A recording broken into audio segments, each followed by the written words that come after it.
Welcome to another episode of The Pulse. This is Dr. Akil Khalfani, and we are right here on the tip of what's going on in the African Diaspora community. Not just here in the United States, but all around the world.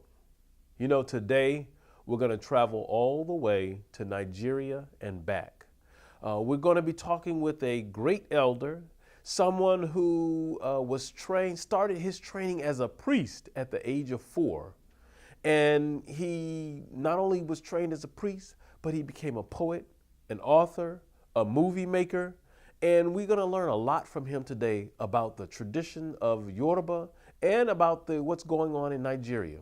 So we're going to welcome today none other than Ifa Yemi Elebuibon.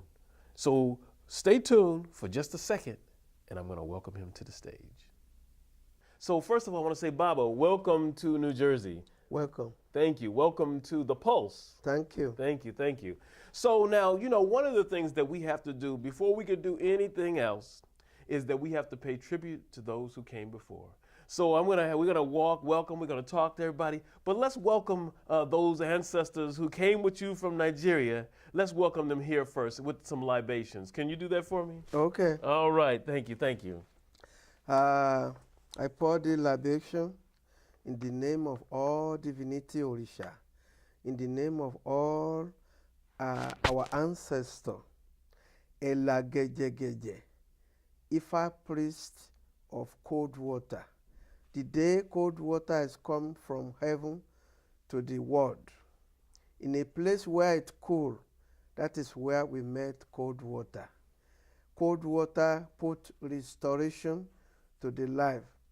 Today we ask you, our ancestor, Olodumare, all divinity, to restore our life, give us good life, long life, prosperity. Ashe. Ashe. Ashe. Ashe. Ashe. Thank you. So tell us about, first I want to talk a little bit about you.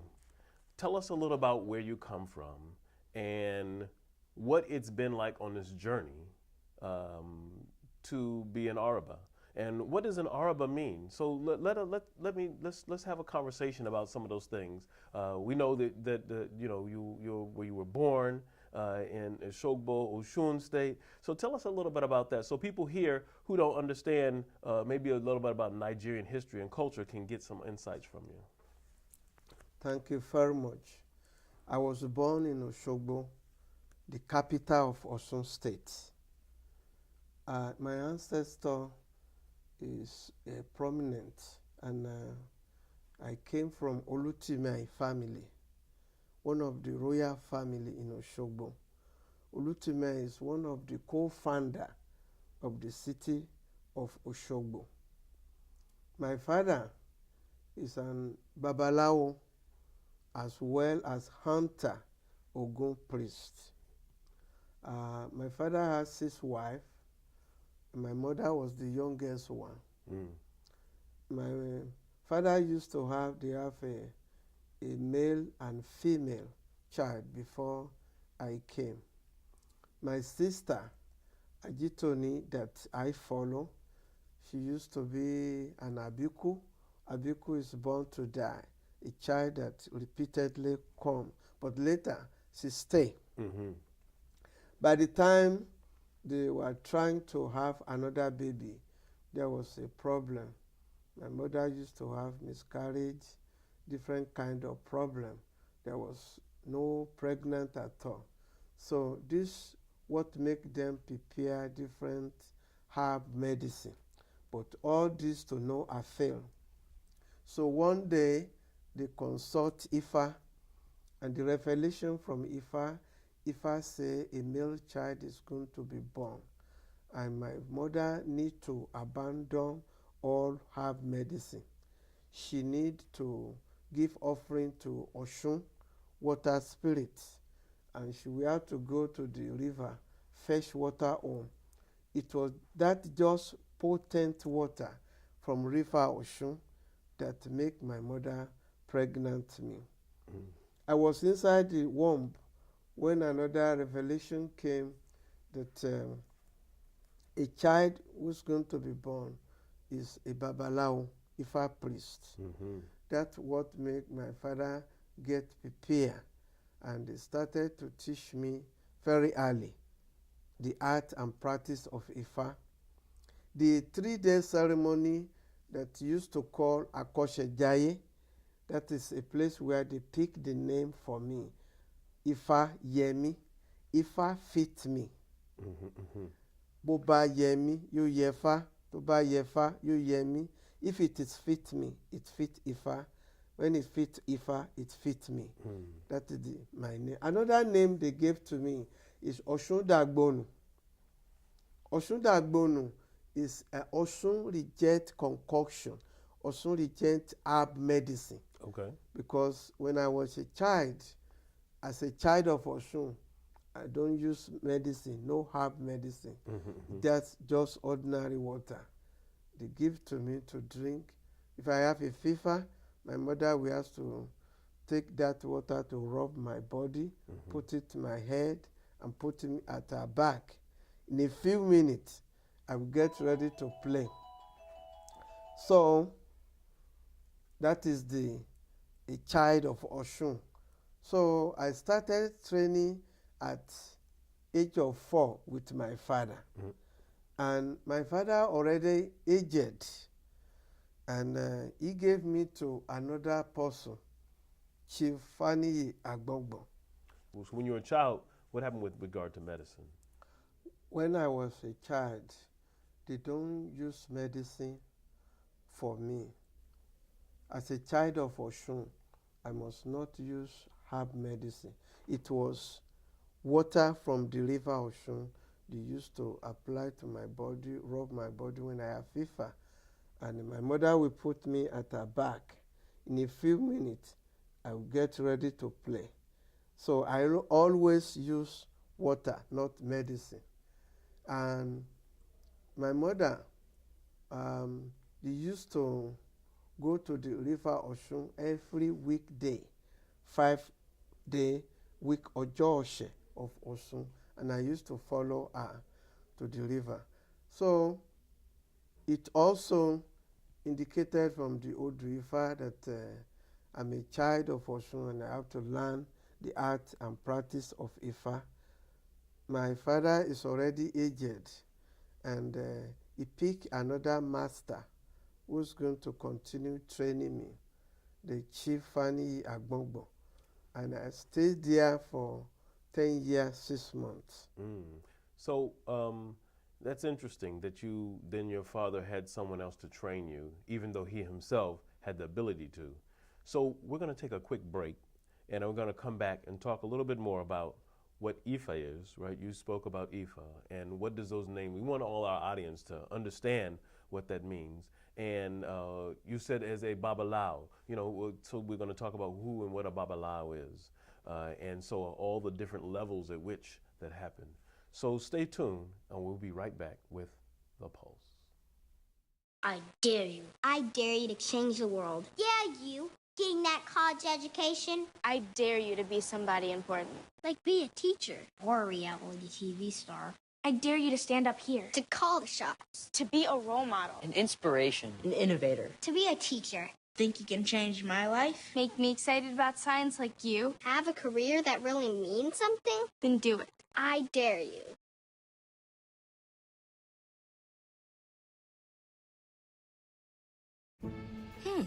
Maybe you can make retirement happen. After all, you made home ownership happen. Homeschooling yourself on loans, beefing up your credit score. So I'm pre-approved. You were like, yes! Sorry. Color coding listings, ticking boxes, and flushing every toilet in a 20-mile radius. Home sweet home. You aced house hunting. Now get the tips you need to get on track at aceyourretirement.org. This is Dr. Khalfani. Welcome back to The Pulse. We are here with Ifa Yemi Elebuibon. And so he is here from Nigeria. And welcome back once again, Baba. Thank you. And so we were talking about what is Ifa. I want people to understand what Ifa is and what that means. So can you explain that in the context of other things you were talking about? Yes, thank you very much.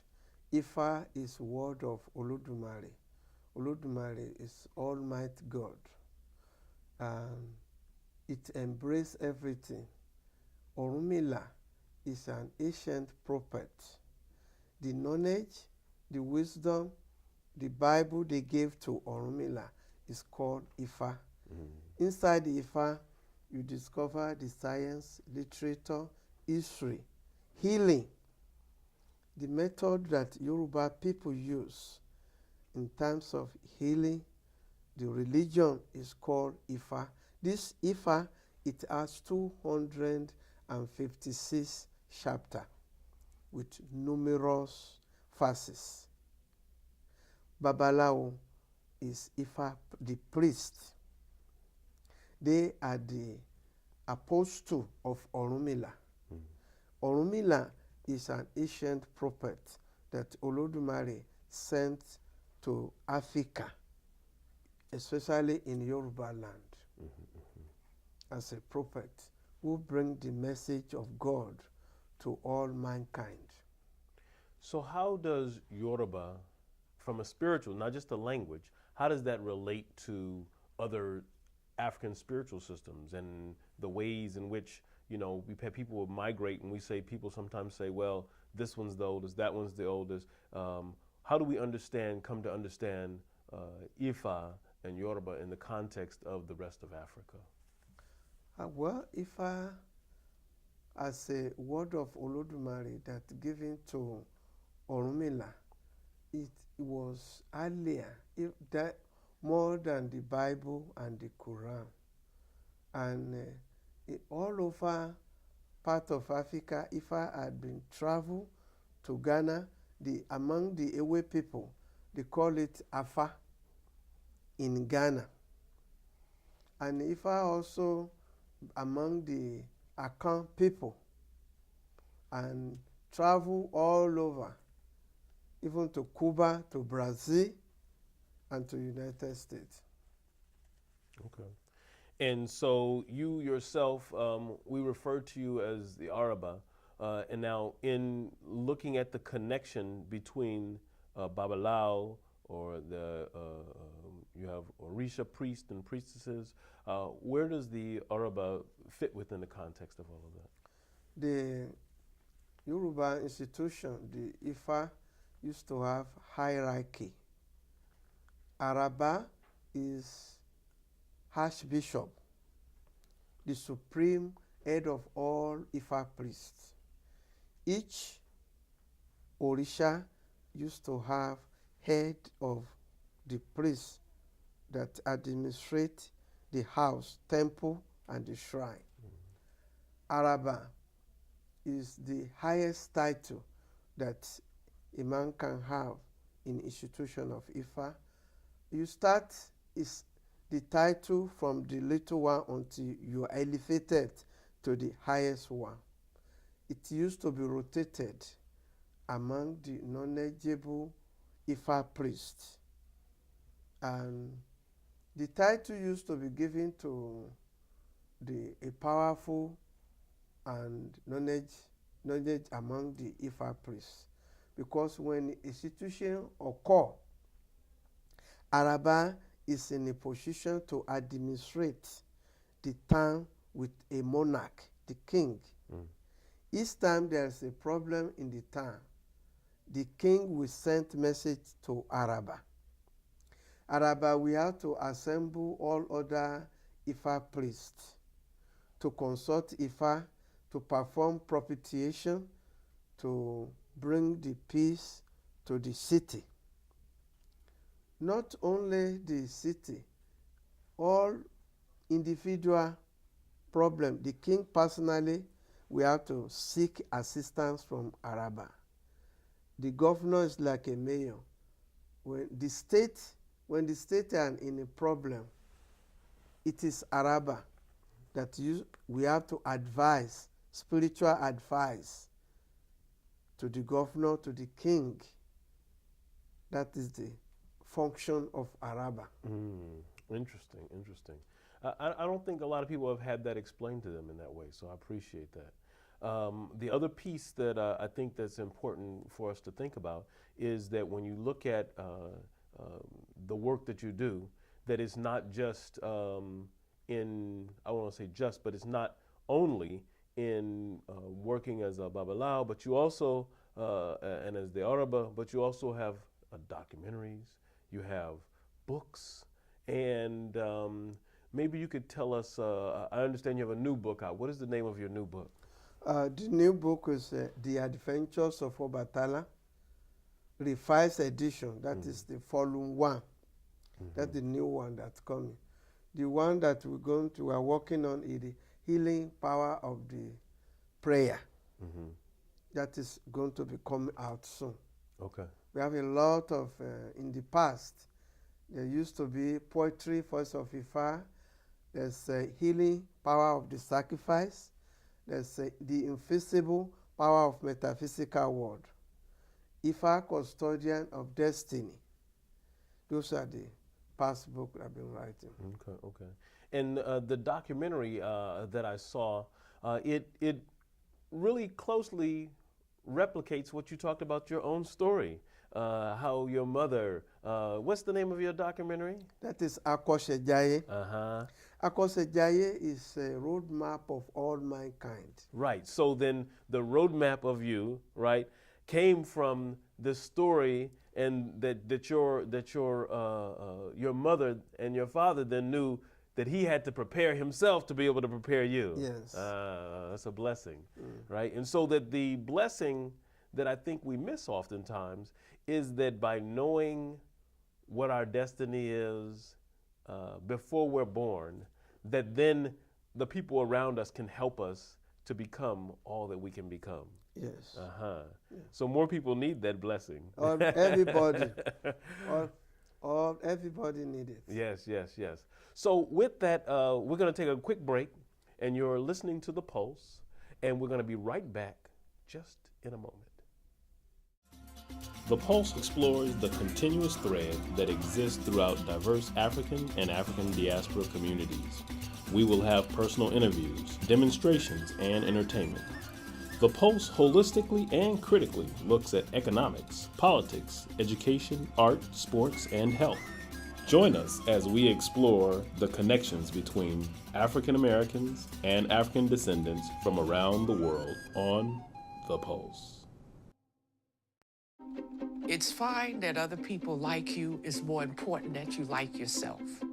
And I'm comfortable with every part of me.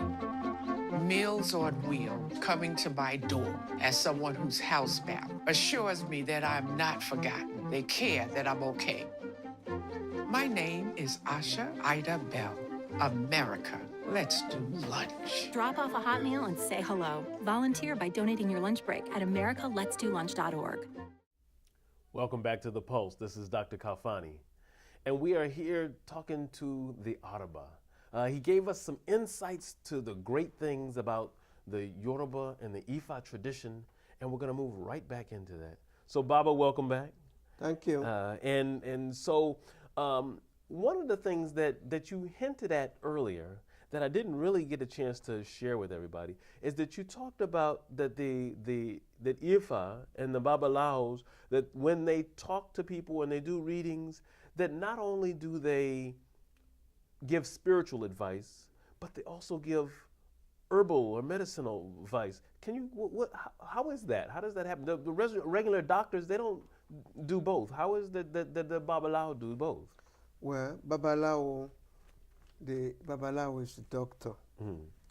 They are the midwife. They are spiritual advisor. Babalawo is also a pharmacy. That is why the training of Ifa used to be extensive, and it takes long time for a person to acquire the knowledge before they become a good Ifa priest. It used to start from the identify the signature Odu Ifa, the 256, and later the person will have to study the stanzas, what Ifa say, on each Odu. And a good Babalawo must be able to memorize at least 8 verses from each Odu. Then after that, you will started to know how to perform the sacrifice, propitiation. There used to be an emissary of God that used to take the petition, the prayer to heaven. The Babalawo will have to study to know how to pronounce them, to invoke them while they are making the sacrifice, to take the prayer to Olodumare. After that, the Babalawo will have to study different kind of herb and leaf, different kind of ingredients that one has to use to cure different kind of illness. Start from headache. Apart from the root and the herbs, there are some words, utterances like incantation that a fire priest can use to stop headache, stomachache, and different kind of minor things in the house. When somebody faints, incantation to bring that person back. A woman in a labor, incantation to enable the baby come out is those kind of thing. So you're saying the very spoken word of the Babalawo can heal. Can heal. It can bring the baby out when a woman is in labor. All this has to be studied. So, but Ifa is a communication between man and God. Each time that a priest is consult, they invoke Almighty God to send a message. The messenger they sent is the Odu that appears when a client go to consult Ifa. The message of God, Olodumare, is what the priest interprets to their clients. So then the Odu, for someone who's not in the tradition, is the prescription. Yes. That comes from the divine. And then the Babalawo tells that and interprets that for the person. Yes. As opposed to a regular physician who's just writing out some drug prescription. Interesting, interesting. So I guess that maybe that's the reason why your father wanted you to study the tradition but not go to Western schools. Yeah, that was you see. When it was time to, when I was young, my father refused when it's time for me to go to the elementary school. In those days, there used to be free education in the Western region that time. When they come to our house to do the register, he said no, he didn't want me to go to school. They say, what was the reason? He said, because I was born to become an Ifa priest. They said that was no problem. If he go to school in the morning, you can teach him Ifa in the evening when he come back. But my father said, no, those who go, they never come back. Because all my brother and sister who are going to Western to have education, they were converted to Christian, to the Muslim. They never come back. So that's why my father didn't want me to go to. Well, I have all my education at home. Right, right. Well, I guess that didn't stop you from reading and writing. No. Well, you know, there's another thing that goes on in Nigeria that I think that a lot of people don't know about. And maybe you can just share, because there's all these festivals that happen around the world. But the Oshun Festival, tell us a little bit about the Oshun Festival and how that relates to some of what we're talking about here today. Oshun Festival is one of important festival that we do have in Nigeria, especially in Yoruba land. It became popular because of manifestations, the power of Oshun herself. Oshun used to give assistance to a lot of childless women. a lot of people came annually to ask for blessing of children, and it used to give it to them. Okay. Not only that, also is very important. It has to do with the foundation of the city of Oshogbo. Olutimei and Olaraoye, the founder of Oshogbo, there used to be a part. They took an oath with Oshun. Timei is a hunter. They will live at a village called Ipole. There was a drought, famine, no water.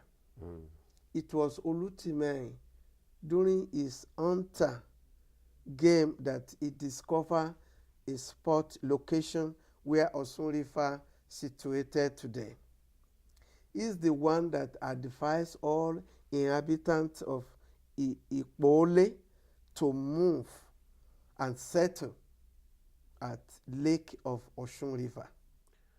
Well, unfortunately, I'm gonna have to get you to wrap that up because on TV, I only have but a couple minutes. So if you were to wrap that up and say what the final is. When they were settled at the river of Oshun, Oshun allowed them to stay there. And Oshun make agreement that they had to leave. They had to go to another location. That was the place where Oshogbo is today. And Oshun make agreement to them that he will protect the town. And they will have to bring offering annually to acknowledge of Oshun every year. That is what established this festival of Oshun annually. Okay, thank you very much. Well, Baba, it looks like we're running out of time. But I do want to say thank you very much. I really appreciate your insights, your wisdom. And if you had one word or two words you could say about the future of where the tradition is going, just one or two words, what would you say? I would have said that we need more education. We give thanks to our ancestors for all availability of information that we used to have in diaspora today. Because before, it was very difficult. That for people like me to be here today is an opportunity. For people like you to be able to travel back to Africa, to see things for yourself is an opportunity. So we need to use that kind of opportunity to rediscover ourselves, to move forward, to have knowledge, to rediscover so that we know who we are. Shay. And on that note, I say thank you, and you're welcome back here anytime, Baba. Thank you. And here, you are here watching The Pulse. This is Dr. Khalfani, and I want to say thank you to all of those out there who are watching. We had an opportunity to travel all the way to Nigeria and back again. We'll join you and you join us for the next time right here on The Pulse.